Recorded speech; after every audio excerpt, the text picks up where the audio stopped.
Dito na kami guys. Kakarating lang namin dito sa Akala ko malaking park. Akala mo picture. Nandito kami nagtatambay palagi pag ano yan, pag free time namin. Kasi malapit lang sa bahay. Yan, nagbabike kami. Ang dami dito ng mga nag-picnic, may party, mga birthday party. Instead na pupunta sila sa mga ano yan, ano yan? Reception, venue, dito na lang. Tignan ninyo yung ano yan, yung paligid dito. Ayan, ang ganda dito. Kung titignan ninyo, parang napakaliblib eh. Liblib nga.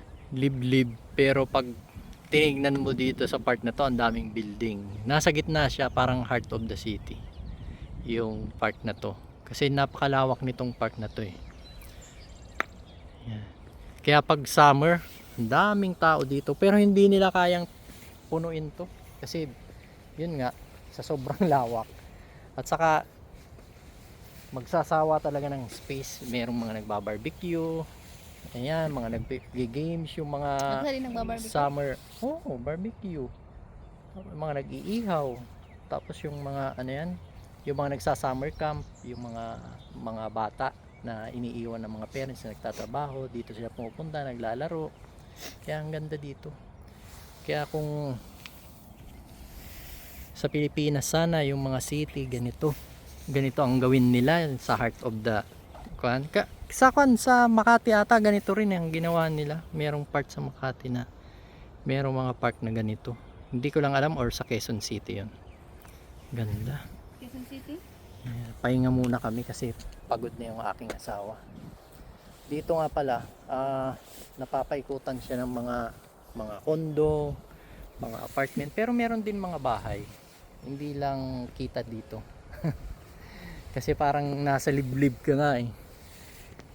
Ang settings dito parang nasa liblib.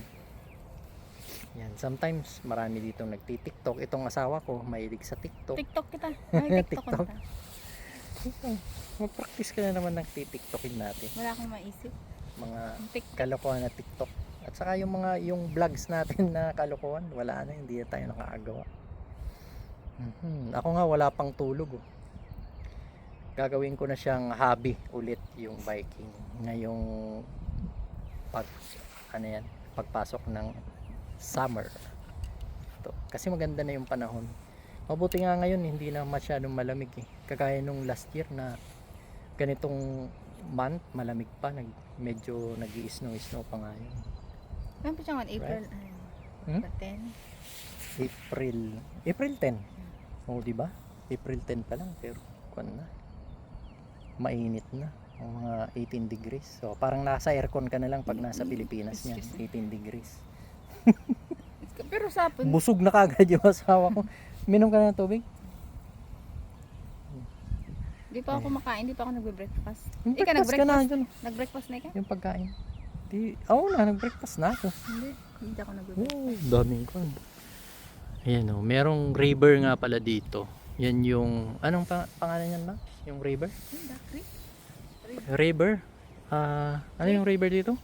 Lake? Nakalimutan ko yung river dito. Humber River. Yan, Humber River pala. Ayan, malapit lang kami sa river. Ayan, napakahabang river yan eh.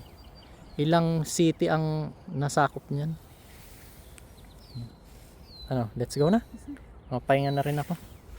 Ayan, sige guys. Tapusin ko na dito. Bye-bye!